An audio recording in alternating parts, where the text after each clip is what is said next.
Salam uşaqlar. Yenə çevrə ilə davam edirik. Bu dəfə çevrədə bucaq münasibətlərini araşdıracağıq və bir neçə qaydaya baxacağıq ardıcıl. İlk qaydamıza baxaq. Deməli deyir ki, burada isbat edək ki, bir çevrədə eyni bir qövsə söykənən, yəni məsələn burada bu qövsü nəzərdə tuturam. Eyni bir qövsə söykənən mərkəzi bucaq həmin qövsə söykənən daxili bucaqdan 2 dəfə böyükdür. Bunu necə isbat edə bilərik? Birincisi bucaqları silirik. O bucaqların nə olduğunu hələ ki bilmirik.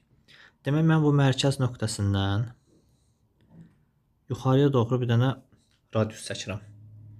Demək bu xətt də radiusdur, bu xətt də radiusdur, bu xətt də radiusdur. İndi bu gördüyümüz üç bucaq bərabər yanlı üç bucaqdırmı? O zaman bu bucağa, yəni oturacağa bitişən bucaqlara x və x deyəcəm. Ki bu gördüyümüz üç bucaq da bərabər yanlı üç bucaqdır. O zaman burada da oturacağa bitişən bucaqlara y və y deyək. Sonra mavi rənglə çəkdiyim radiusu bir düz xətt boyunca digər tərəfə də uzadırıq. İndi bu bucaq, işarələdiyimiz bu bucaq, üç bucağın, yəni bu rənglədiyim üç bucağın xarici bucağı sayılır. Və biz də bilirik ki, üç bucağın iki daxili bucağının cəmi digər daxili bucağın qonşusu olan xarici bucağa bərabərdir. Yəni bu üç bucaqda, iki dənə daxili bucağın cəmi, y ilə y-in cəmi 2y. Yəni bu bucaq olur 2y. Eyni qaydanı digər üç bucaqda da tətbiq eləsək, onda xarici bucaq olmuş olur 2x. O zaman bu fiqurun bu mərkəzi bucağına, bu işarə edildiyimiz mərkəzi bucağına baxsaq, mərkəzi bucaq olmuş olur 2x toplansın 2y. Bəs həmin qövsə söykənən daxili bucaq nə idi? X toplansın y. Deməli bir dənə qövsə, yəni eyni bir qövsə söykənmiş mərkəzi bucaq 2x topla 2y-dir. Daxilə çəkilmiş bucaq x topla y-dir. Yəni mən x topla y-ə bir alfa desəm, daxilə çəkilmiş bucaq alfa olsa, mərkəzi bucaq, yəni 2x toplansın 2y-də aydın məsələdir ki, bunun 2-yə vurulmuşu 2 alfa olmalıdır. İndi ikinci şəkildə biz eyni bir qövsə söykənən daxilə çəkilmiş bucaqların bərabər olmağını isbat eləməliyik. İndi biz əslində birinci şəkildə daxildə çəkilmiş bucağın mərkəzi bucaqdan 2 dəfə kiçik olduğunu bildiksə, məsəl üçün bu qövsə bir mərkəzi bucaq çəkilib, az öncə bu mərkəzi bucağı 2 alfa demişdik. İndi eyni qövsə söykənmiş bu daxili bucaq 2 alfanın yarısı alfa olar. Digər daxili bucaq da 2 alfanın yarısı alfa olar. Burada başqa bir daxili bucaq çəksəm, o daxili bucaq da 2 alfanın yarısı alfa olacaq. Yəni eyni bir qövsə söykənmiş bütün daxilə çəkilmiş bucaqlar bir-birinə bərabər olacaq. Eyni qayda ilə davam eləsək, daxilə çəkilmiş bucaq mərkəzi bucağın yarısıdır qaydası ilə davam eləsək, o zaman bir diametr çəkəndə mərkəzi bucaq 180 dərəcə olmuş olur. O zaman mərkəzi bucağa söykənmiş daxilə çəkilmiş bucaqda mərkəzi bucağın yarısı 90 dərəcə olmalıdır. Onda buradan belə bir qayda çıxır ki, çevrədə diametrə söykənən bucaq 90 dərəcədir, yəni düz bucaqdır.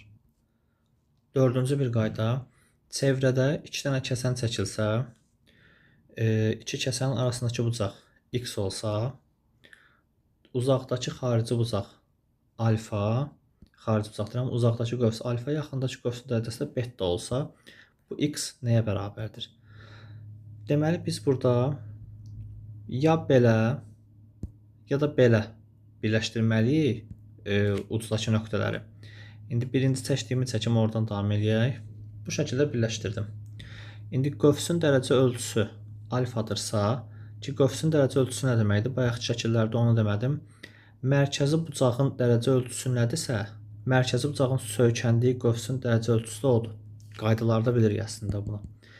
İndi xətləri birləşdirdim. Qövs alfadırsa, daxilə çəkilmiş bucaq olacaq alfa bölünsün 2. Eyni qayda ilə bu hissədə qövs betadırsa, daxilə çəkilmiş bucaq olacaq, daxilə çəkilmiş bucaq olacaq beta bölü 2. İndi bu üç bucağa, rənglədiyim bu üç bucağa fikir versək, üç bucağın iki daxili bucağının cəmi bir xarici bucağı verməlidirsə, yəni x üstə gəlinsin beta bölü 2 bərabər alfa bölü 2-ni verməlidirsə, x nəyə bərabərdir? Alfa bölü 2 çıx beta bölü 2. Yəni alfa çıxılsın beta bölünsün 2. Demək nəymiş? İki kəsənin arasında qalan bucaq uzaqdakı qövs çıx yaxındakı qövs böl yarı düsturu ilə hesablanırmış. Həmin qaydaya oxşadaraq çözəcəyimiz digər bir məsələ isə 2 dənə vətər kəsişsə, o vətərlər arasında qalan x nəyə bərabər olacaq? Bu zamanda iki vətərin uclarını bu şəkildə birləşdirdim. Bu hissəyə fikir verin. Qövs betadırsa, daxili beta bölü 2 yazaq. Bu hissəyə fikir versək, qövs alfaya bərabərdirsə, daxilə çəkilmiş bucaq alfa bölünsün 2. O zaman yenə bu üç bucaqda iki daxili bucaq digər xarici bucağı verməlidirsə, yəni iki daxili bucağın toplamı. O zaman x nəyə bərabər olur? Alfa bölü 2 toplansın beta bölü 2. Yəni alfa toplansın beta bölünsün 2. Bu iki qaydanı bir yerdə baxaq, özətləyək.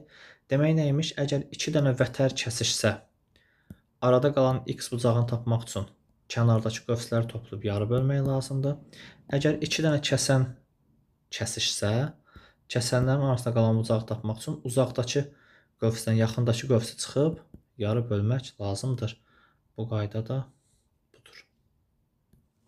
Üzərində biraz uzun danışacağımız isbat bu olacaq. Demək, burada isbat etməliyik ki, çevrədə bir toxunan ilə həmin toxunma nöqtəsindən çəkilmiş vətər arasında qalan bucaq alfa olarsa, vətərin söykəndiyi qövsün dərəcəsi o bucağın 2 qatı 2 alfa olmalıdır. Bu necə isbat edə bilərik? Əvvəlcə toxunma nöqtəsi ilə çevrənin mərkəzini birləşdirirəm.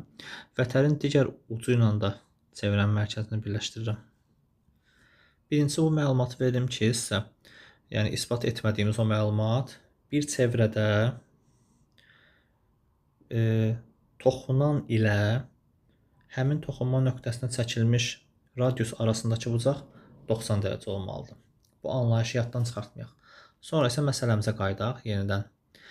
Deməli, bu radius, bu da toxunan. Radiusdan toxunan arasındakı bucaq 90 dərəcə olacağından bu hissə alfa idisə, üçbucaq daxilində qalan hissə olacaq 90 dərəcə çıxılsın alfa. Bu çəkdiyimiz xəttin ikisi də radiusudirsə, demək bərabər yanlı üçbucaq alındı. Onda bərabər yanlı üçbucaqda oturacaq bitişən digər bucaq da 90 dərəcə çıx alfa oldu. Tamamdır. İndi həmin üçbucağın, bərabər yanlı üçbucağın təpə bucağını tapaq. İndi təpə bucağına hələlik başqa bir dəyişən deyirəm. Bir x deyim hələlik. Deməli nəymiş? Üçbucağın bucaqları cəmi 180 dərəcəymiş. X toplansın 90 çıx alfa, 90 çıx alfa. 2 dənə 90 çıxılsın alfa bərabər olmalımış 180-ə. X üstə gəlinsin 180 dərəcə. Çıx 2 dənə alfa bərabərdir 180 dərəcəyə. 180 dərəcələri silib 2 alfanı da sağa aparsam, x bərabər 2 alfa olacaq. Mərkəzi bucaq oldu 2 alfa. Ki biz bu sağdakı 2 alfanı silmiş olmalıydıq ki ispat edirdik axı. Demək bu alfadan başladıq. 90 çıx alfaları tapdıq. 90 çıx alfadan mərkəzdəki bucağın 2 alfa olduğunu tapdıq. Mərkəzdəki bucaq 2 alfadırsa, bayaq da dedik ki, mərkəzi bucaq ilə onun söykəndiyi qövsün dərəcəsi eynidir. Mərkəzi bucaq 2 alfadırsa, söykəndiyi qövsün dərəcəsi də 2 alfa olmuş olur.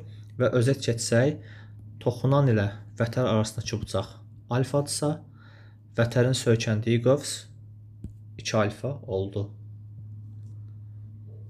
Burada isə isbat etməliyik ki, çevrəyə 2 dənə toxunan çəkilibsə, həmin toxunma nöqtələrinə də 2 dənə radius çəkilibsə, radiuslar arasında qalan bucaq ilə toxunanlar arasında qalan bucağın cəmi 180 dərəcədir. Bunu necə isbat edə bilərik? Toxunanla radius arasındakı bucaq 90 dərəcədir. Bu 90 dərəcəni qeyd edək. Digər radiusla toxunarsak ki, bucaq da 90 dərəcədir. Bu 90 dərəcəni də qeyd edək. İndi buradan sonra iki növ bir şey düşünə bilərik. Yəni məsəl üçün deyərik ki, ən sadə, normalda isbatda bu yolla olmalıdır. Deməlisən ki, 4 bucaqlının daxili bucaqları cəmi 360 dərəcədir. Onda alfa üstə gəlsin beta, üstə gəlsin 2 dənə 90 dərəcə, 180 dərəcə bərabər 360 dərəcə olanda alfa üstə gəlsin beta bərabərdir 180 dərəcəyə. Bu bir isbat.